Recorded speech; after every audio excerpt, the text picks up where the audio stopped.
They never dropped leaflets. No sirens, no warnings, no countdowns. Just one morning. The air felt heavier, like the sky knew what was coming. And we didn't. You could feel it in your teeth, like pressure before a storm. The light looked wrong. Shadows stretched where they shouldn't. Birds stayed quiet. Dogs wouldn't stop barking. It was subtle, but I remember. It felt like the world had taken a breath and forgot how to let it go. We thought we'd get through it, like every other close call. Another pissing contest between giants. We were wrong. That afternoon, satellites blinked off like dying stars. No news, no updates, just silence. By nightfall, the eastern seaboard was dark. No grid, no data, no sense of time, just cold screens and a spreading panic. By morning, everything had changed. No mushroom clouds, no epic battles, no heroes rising from rubble. Just a slow unraveling, like watching stitches pop on the skin of the world. They say it started in the east. A flash war. One mistake led to another. Retaliation, escalation. Allies took sides. Enemies became excuses. EMP bursts crippled anything that wasn't buried deep. Cities collapsed in minutes. Airports, dams, comm towers, gone. No fires, not yet. Just quiet and confusion. Then the ash clouds came, heavy and thick, like dusk swallowing noon. They rolled in across the plains, turning neighborhoods into silhouettes. But the real terror didn't come from the sky. It came from the people. When the food ran out, the kindness did too. Phones died first. Then water pressure dropped. Gas pumps went dry. Hospitals became morgues. No power, no medicine, no hope. Within a week, homes turned into fortresses or targets. Neighbors vanished. Some fled. Some didn't make it far. The ones who stayed either boarded up or broke down. I remember watching a man torch his own truck. He said it was mercy. Didn't want to fight over it. I didn't say anything. Just watched the flames flicker behind boarded windows and went back underground. I wasn't expecting war. I was just overly cautious. Paranoid, maybe. But it paid off. Before I even bought the land, I'd built the bunker. Didn't tell anyone. Didn't need to. It wasn't deep, just hidden. Right beneath the small home I fixed up over time. From the outside, nothing looked special. A sagging roof, rusted gutters, a crooked mailbox. Inside, just enough to pass code. Steel hatch, reinforced. Silent hinges. 10 steps down. And the world went quiet. Food, water, filtration. 3 months of silence. Powdered meals that clung to my teeth. Rainwater filtered so many times it came out tasting like rusted hope. No clocks, no news, just me. The hum of the air system and the occasional scream above ground. I'd stocked books, solar lanterns, tools, a wind-up radio that never picked up anything after day 12. That first week I kept expecting to wake up and find it was over. Maybe the government would send a convoy. Maybe peace would break out. By the end of week 2, I stopped thinking about maybe. Started thinking about next. 3 months is a long time to sit in your own thoughts. You start counting your regrets. Then you stop counting anything. I stretched every supply like it had to last forever. Days blurred into systems. Small rituals to keep my mind sharp. Movement, checks, tinkering, rest, repeat. No room for panic, no space for grief. Some nights I just listened to the dark, not hoping, just waiting to hear something that proved I wasn't the last. Gunshots, screams, the wind dragging something across the yard. They say the mind plays tricks in the dark. They're right. I'd hear voices, smell wood smoke that wasn't mine, feel the weight of eyes on the ceiling. But I stayed put, because above ground, that was where the desperate lived, the angry, the starving, and desperation's louder than any warhead. I came up on day 92, slowly, cautiously, rifle first, head last. The sky was a flat gray smear. Ash coated the porch, birds still gone. No tire tracks in the dirt, no footprints near the shed. Just silence. That kind that hums in your chest. The world hadn't ended with a bang. It rotted. Mailboxes left open like mouths. Abandoned clotheslines. An overturned stroller in the weeds. The roads were cracked and quiet. Cars left in odd places, as if people just stepped out and vanished. No signs, no soldiers, no answers. Just the bones of a life that used to be. It's been 3 years now. 3 winters of frost-bitten breath and empty towns. I stepped out this morning after the rain stopped. Ash still clings to the air, faint like dust from a memory that refuses to settle. The sky, gray and bruised, hung low over the horizon. No birds, no contrails. Just that strange silence that's followed me since everything changed. I kept to the edges, past rusted fences and collapsed roofs. Even now, after all this time, the sight of twisted wreckage still feels wrong. A sedan wrapped around a lamppost like taffy. Street signs melted into spirals. One said Main Street once. Now it just droops toward the ground like it's mourning. Then I saw it again. That tank, burned out, charred black, still aimed at something long gone, grass pushing through its tracks, like the earth was trying to forget what it saw. A little further down, half a fighter jet was embedded nose first in the dirt, tilted like some forgotten monument. The other half, I never found it. Sometimes I wonder if it ever landed at all. I walked toward the horizon for a while. Even after 3 years, it still glows at twilight. Not brightly, just a faint orange smear beneath the clouds. Like the world never stopped burning. Like the sun itself was stained by what we did. Eventually I made it to the industrial zone, what's left of it. Sheet metal flapping in the wind, broken windows staring like blind eyes. Every step echoed. Then came the rain. Not water. Not really. Black, oily streaks that hissed when they touched hot metal. I pulled my hood tight and looked for cover. Found it. In the wreck of a derailed freight train. 3 cars twisted over each other like tangled bones. I climbed into one, an old passenger car, and sat against the wall. Water dripped through holes in the ceiling in steady rhythms, like a heartbeat. Or maybe just a countdown. I closed my eyes for a minute, not to sleep, just to listen. Just the rain whispering on steel. I waited it out. Eventually the dripping eased. I came back empty-handed, again. The route was longer than I planned. One building looked promising, until I got inside. Shelves stripped bare. Only thing left was a rusted shopping cart and the smell of mold. By the time I got home, the clouds had thickened again, sun barely pushing through. Just a dull glow behind the haze. Not enough for the panels.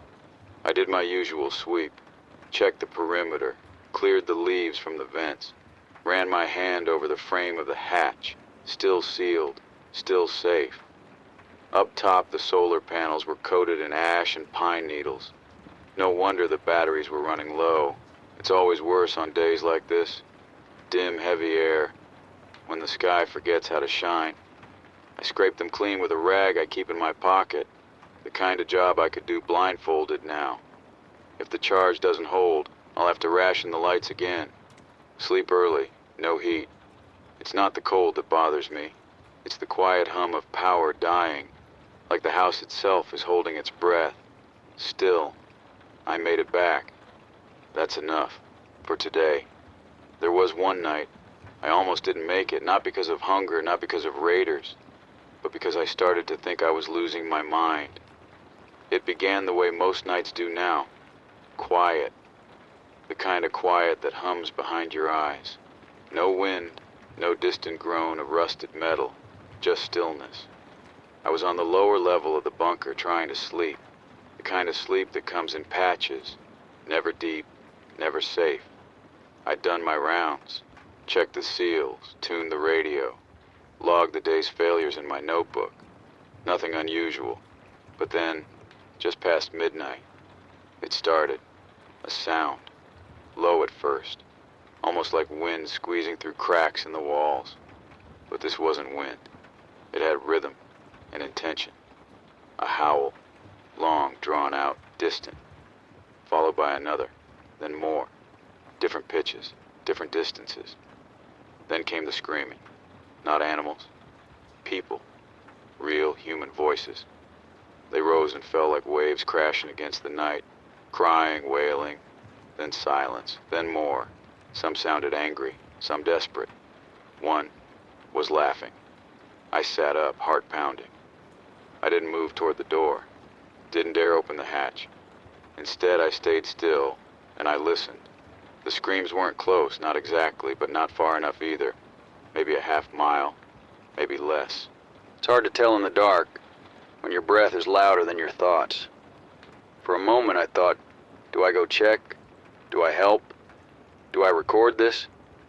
But I didn't move, because a part of me knew that wasn't something I wanted to see. Not tonight.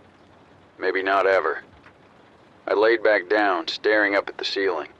The concrete felt colder than usual. I pulled the blanket higher, but it didn't help. The screams kept coming off and on for hours. Sometimes a single voice. Sometimes many. Sometimes it sounded like they were coming closer. And every time I told myself, it's just the wind. Just the world shifting. But deep down, I knew it wasn't. It was madness. Out there in the dark, people breaking down, unraveling. Or worse, people enjoying it. Eventually the noise stopped, like a switch flipped. Sudden silence, heavier than the screaming. And in that silence, I laid awake. Still, listening. It didn't come back, but it never really left either. Now, sometimes when I lie here, quiet, alone, waiting for morning, I still hear echoes of that night. Maybe it was real, maybe it wasn't, but either way, reminded me that the scariest thing left in this world isn't out there in the dark. It's what's become of the people who are still breathing. It started with a whisper, not thunder, not lightning, just a soft patter on the metal above me, like fingers tapping, slow and steady. I remember lying there, listening, thinking maybe, for just a second, it was real rain.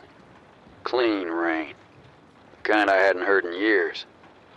I got up and cracked the hatch just enough to see, and there it was, falling slow, like ash, dark as oil, heavy, thick, coating everything it touched in a slick tar-colored film. I watched it bead and slide down the rusted railings, gathering in pools between the cracked pavement. Every drop left a mark. Not just wet, but corrosive. Like the earth itself was bleeding through the sky. There was a silence that came with it. No birds, no insects. Even the wind seemed to hold its breath. I saw a row of old cars along the road, bones of a forgotten exodus. Rain traced patterns over their faded windshields. Paint hissed, metal smoked, and the world once again looked like it was dissolving. I didn't step outside, didn't dare. I remembered what the early broadcasts warned about the atmospheric shifts, the chemical burns, the storms that weren't storms anymore. It wasn't rain, not really. It was memory turned bitter, the planet pushing back in its own broken way. And somehow, it made everything feel smaller. Not just ruin, but ashamed. Like we'd asked too much of the earth, and now it had nothing left to give. I stood there for a long time just watching it fall. Rivulets of black water traced cracks in the asphalt like veins. Trees sagged beneath the weight of it, leaves curling in protest. Everything was quieter under that rain. Muted, solemn, wrong. I thought about how rain used to mean life, spring, renewal. Now it just meant another reason to stay inside. Another reminder that the world outside wasn't just abandoned, it was hostile. But it wasn't angry. That's the strange part. It felt more like grief. Like the sky was mourning something it couldn't fix. Eventually, the downpour thinned. The clouds throbbed with that sickly orange glow they always get now, and I shut the hatch. Inside, I wiped condensation from the window just to see a little longer. But the view was the same, blurred, broken. I marked it in my journal. Another acid rain, 5th one this season. But under that, I wrote something else.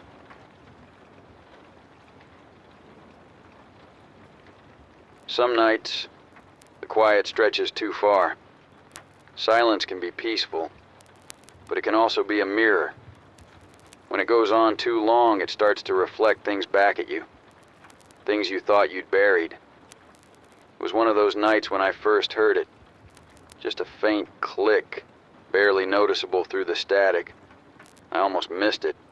Thought maybe the battery was giving out, but it came again. Rhythmic, intentional. Morse Code, 3 short pulses, a pause, then 2 long. I didn't recognize the sequence. Could have been gibberish, could have been coordinates, a name, a warning. Hard to say. But it kept coming. Same time, same pattern, same scratchy insistence. I didn't have much power to spare, but I stayed up that night. Just listening, writing it down, repeating it out loud like maybe the sound of it would unlock something in my memory. The next night it came again. Same sequence, right on time. Whoever was sending it had a working setup. And a reason. I tried responding on the 3rd night, tapped out a reply. Cautious. Simple. Nothing. The signal stopped. Not just that night, but completely. Dead air. And that's when it got under my skin. Because maybe it was nothing. A broken loop caught in a dead man's transmitter. A machine sputtering out its final breath before failing for good. But what if it wasn't? What if someone was out there trying to reach across this broken world the only way they could? And what if my response scared them off? I tried again the next night. Different signal. Longer range. Still nothing. After that, I stopped trying. But I never stopped listening. It became a ritual. Every night after the gear check and the ration count, I'd sit with the radio, let the static fill the room like old vinyl. Sometimes I'd fall asleep to it. Comforting, in a strange way. I kept that first message written down in my notebook. Still have it. Just a handful of dots and dashes. Meaningless. Or maybe the most important thing I'll never understand. I like to think whoever sent it is still out there. Maybe they're listening too. Waiting. Wondering. Maybe we passed each other on some broken road, never knowing. Or maybe they're gone, lost to whatever swallowed the rest of the world. But the idea that someone, somewhere tapped out a message in the dark, and I heard it, that means something.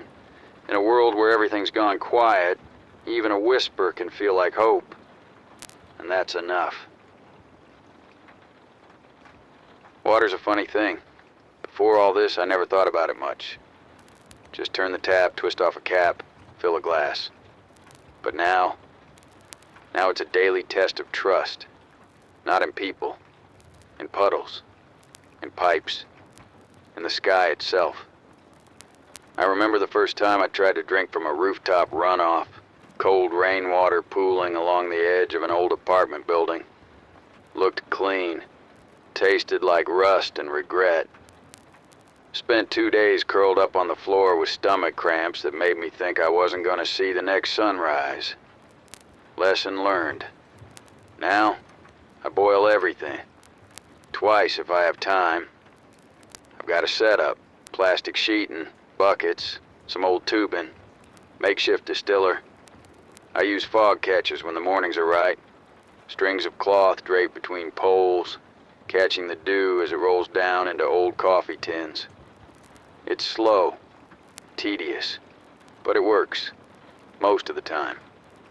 There's always that hesitation before the first sip, that pause, smelling it, watching for cloudiness, swishing it in my mouth like I'm some kind of survival sommelier. You start to develop a sixth sense for bad water. Sometimes it's the taste. Other times it's just a feeling in your gut, the kind that says, not today. The thirst gets louder than caution, though, especially in summer. I've had days where I stood in front of a cracked garden hose, debating whether the risk was worth the relief. It usually isn't. But desperation doesn't always care about logic. Still, I've made it this far. Carefully. Slowly. I guess survival's just another kind of puzzle. One piece at a time. And tomorrow, I'll wake up and look for more. Maybe that's the rhythm now. Some nights the hum of the batteries fades to silence. Solar's reliable enough on clear days, but clouds don't care about survival plans. When the panels don't soak in enough light, the whole system dips into blackout. No heat, no lights. Just the sound of my own breathing and the echo of empty space. I didn't plan to live in the dark, but the dark doesn't wait for plans. After the first winter, I started building backups. Took apart a couple of bikes from the wreckage of a sporting goods store. Strapped a flywheel and alternator onto the frame. Now I've got a hand-cranked generator. It won't power much, but it'll charge the essentials. Headlamp, shortwave, emergency heat coil. Car batteries salvaged from the outskirts help too. I rigged a cluster with copper wire and fuses made from scavenged tin foil. Dangerous? Yeah, but necessary. When you're this far gone, necessity stops asking for permission. There was one stretch, 2 years ago, where everything failed. No sun for 5 straight days. Power drained to zero. I sat there wrapped in 3 layers of clothes, breath fogging in the cold bunker air.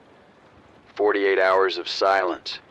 I didn't light a candle, didn't move, just listened and hoped. When the power came back, I cried.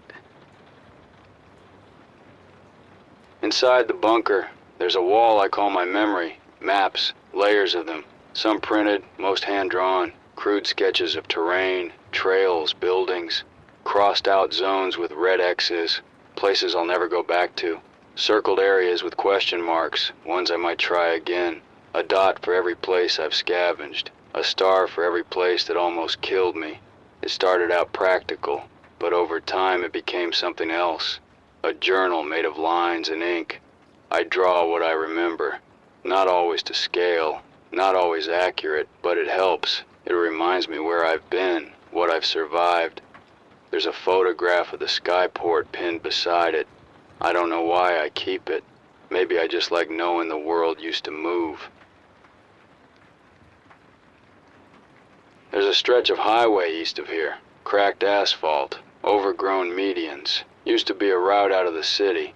Now it's covered in mist. Not regular fog. This stuff clings to the ground like it's part of it. No wind moves it. No sound cuts through it.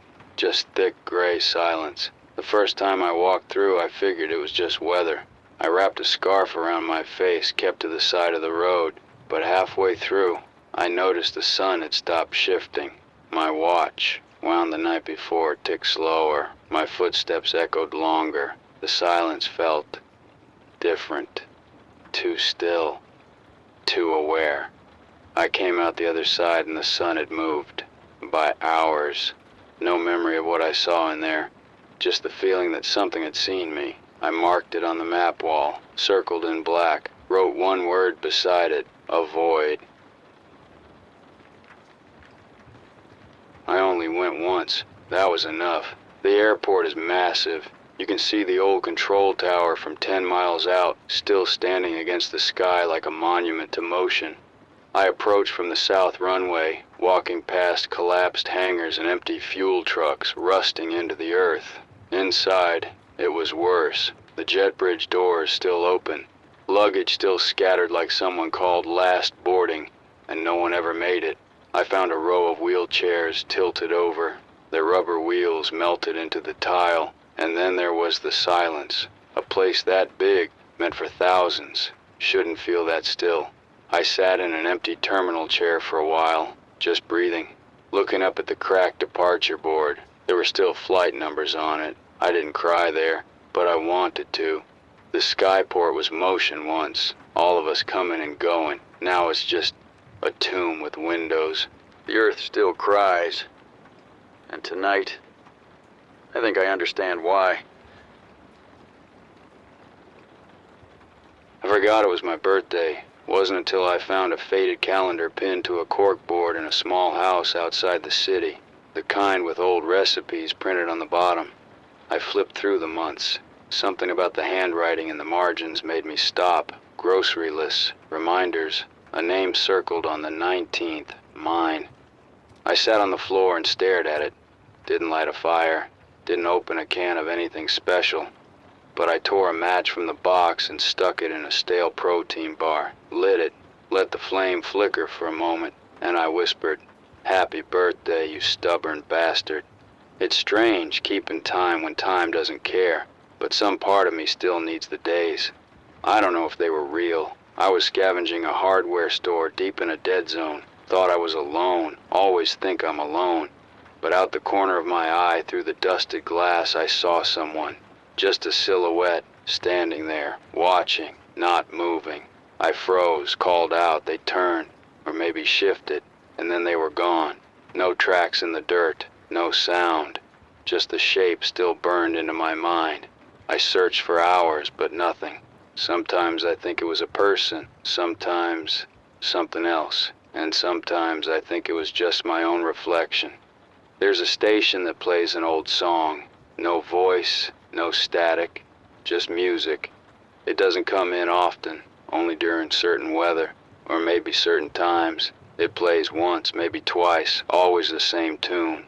A love song from the 70s. I don't know the name, but every time I hear it, I stop. I sit by the radio and let it wash over me like warm rain. For those 3 minutes, the world feels a little less broken. I never hear it finish. The signal always cuts out. Maybe that's the point. There's a town west of here. Quaint little thing. Brick sidewalks, fences made of stone, houses with porches still standing, but no birds, no squirrels, no insects, just the wind whispering through empty chimneys. I didn't stay long. The quiet wasn't peaceful. It was wrong. Too sterile. I felt watched. Didn't open a single door, just turned around and left, marked it on the map. Nothing moves. Sometimes I dream in color, bright oranges of fast food signs, blue skies over packed highways, faces I don't recognize but somehow love, cities alive with noise and neon, and when I wake I can still feel them, laughter, music, street lights glowing in puddles. They're more real than this place sometimes. More real than the silence I wake up to, but they fade, always do, and I'm left with the rusted world and the sound of my own breathing. It's rare for me to sleep through the night.